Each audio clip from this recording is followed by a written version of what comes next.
যুক্তরাষ্ট্রের Los Angeles ছড়িয়ে পড়া ভয়াবহ দাবানলের সঙ্গে লড়ছে দমকল কর্মীরা। ফের ঝোড়ো বাতাস শুরু হওয়ার আগেই দাবানলের লাগাম টানতে সর্বশক্তি প্রয়োগ করবেন তারা। রোববার পর্যন্ত টানা 6 দিন ধরে নিয়ন্ত্রণহীন দাবানলে পুড়ছে যুক্তরাষ্ট্রের চলচ্চিত্র ও টেলিভিশন শিল্পের প্রাণকেন্দ্র লস অ্যাঞ্জেলেসের হাজার হাজার একর এলাকা। এসব দাবানলে অন্তত 24 জনের মৃত্যু হয়েছে। হাজার হাজার ঘরবাড়ি স্থাপনা ধ্বংস হওয়ার পাশাপাশি এই দুর্যোগের কারণে 1 লাখ মানুষ এলাকা ছেড়ে চলে যেতে বাধ্য হয়েছেন। ক্যালিফোর্নিয়া অঙ্গরাজ্যের গভর্নর গ্যাভিন নিউজম বলেছেন, এটি যুক্তরাষ্ট্রের ইতিহাসের সবচেয়ে ধ্বংসাত্মক প্রাকৃতিক দুর্যোগ হয়ে উঠতে পারে। আগুনের লকলকে শিখা একের পর এক এলাকাকে পুরোপুরি ধ্বংসস্তূপে পরিণত করেছে। ধনী, বিখ্যাত আর সাধারণ মানুষ কারো বাড়ির বাদ রাখেনি।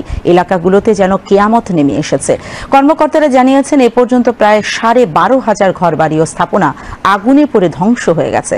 সবচেয়ে বড় দাবানল নগরীর উত্তর পশ্চিম প্রান্তের প্যালিসেডস আগুন অভিজাত এলাকা ব্রেন্টউডের একটি অংশ ও লস অ্যাঞ্জেলেসের অন্য জনবহুল এলাকাগুলোর সীমানা পেরিয়ে ভেতরে চলে এসেছে।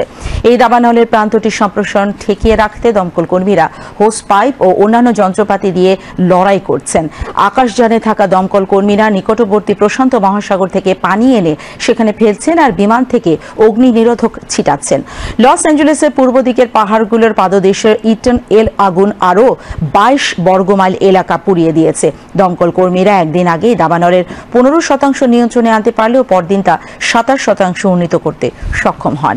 ক্যালিফোর্নিয়ার বন ও দাবানল সুরক্ষা বিভাগ জানিয়েছে, নগরীর উত্তরে হার্স্ট আগুন 89% পর্যন্ত নিয়ন্ত্রণে আনা সম্ভব হয়েছে আর কাউন্টির জন্য অংশগুলোতে থাকা 3টি দাবানল 100% নিয়ন্ত্রণে আনা সম্ভব হয়েছে।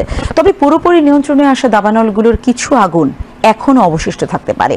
চলতি সপ্তাহের প্রথম দিকে দেশের ভেতরের দিকের মরুভূমিগুলো থেকে বয়ে আসা শুষ্ক ঝোড়ো বাতাস স্যান্টা অ্যানা প্রায় হারিকেনের শক্তি নিয়ে বয়ে যেতে থাকায় দাবানল আরও উন্মত্ত হয়ে ওঠে।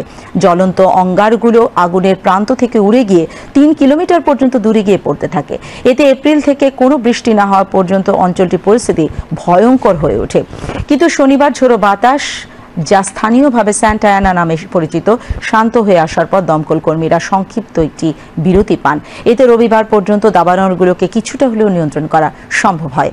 কিন্তু যুক্তরাষ্ট্রের আবহাওয়া পরিষেবা তাদের পূর্বাভাসে জানিয়েছে, রোববার রাত থেকে স্যান্টা অ্যানা বাতাস আবার ঘন্টায় 50 থেকে 70 মাইল বেগে বইতে শুরু করবে আর বুধবার পর্যন্ত অব্যাহত থাকবে। এই পরিস্থিতিতে দাবানল আবার নিয়ন্ত্রণহীনভাবে ছড়িয়ে পড়তে পারে বলে আশঙ্কা করা হচ্ছে। কর্মকর্তারা সতর্ক করে বলেছেন, পুরো লস অ্যাঞ্জেলেস কাউন্টির প্রায় 1 কোটি বাসিন্দার যে কাউকে যে কোনো সময় আগুন ও বিষাক্ত ধোঁয়া থেকে দূরে রাখতে ঘরবাড়ি বা এলাকা ছাড়ার নির্দেশ দেওয়া হতে পারে।